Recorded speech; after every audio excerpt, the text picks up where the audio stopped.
প্রত্যেকটা একটা রাজনৈতিক দলের বিকাশের ক্ষেত্রেই পদত্যাগ বা যোগদান করা এটা খুবই স্বাভাবিক একটা ঘটনা প্রবাহ। আমরা পার্টির যারা নেতৃত্ব আছি, পার্টির যারা সাধারণ সদস্যরা যারা আছি, আমরা পার্টির সিদ্ধান্তের প্রতি আমরা অটল থাকবো এবং আমরা মোটা থেকে যেটা চাই যে বাংলাদেশে একটা নতুন রাজনীতি দাঁড় করানো প্রয়োজন।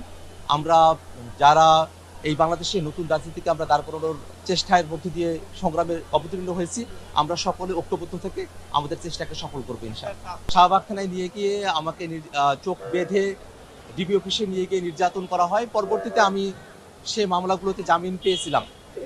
সে সময়টাতে এই মোদি বিরোধী আন্দোলনের প্রেক্ষিতে আমার নামে 2টা মামলা হয়। সেখান থেকে পরবর্তীতে বিস্ফোরক দ্রব্য আইনে আরও একটি মামলা উদ্ভূত হয়।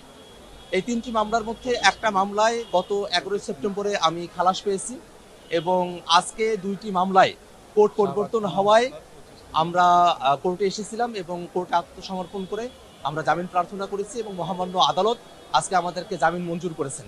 বিগত আওয়ামী ফেসিবাদের সময়টাতে অসংখ্য ভুয়া মামলা, অসংখ্য নিপীড়নমূলক মামলা, অসংখ্য জালিয়াতি মামলা, এই মামলাগুলো বাংলাদেশের বিরোধী রাজনীতির সঙ্গে যারা যুক্ত ছিলেন, যারা সাধারণ মানুষ ছিলেন, তাদের ব্যাপারে এই মামলাগুলো করা হয়েছে।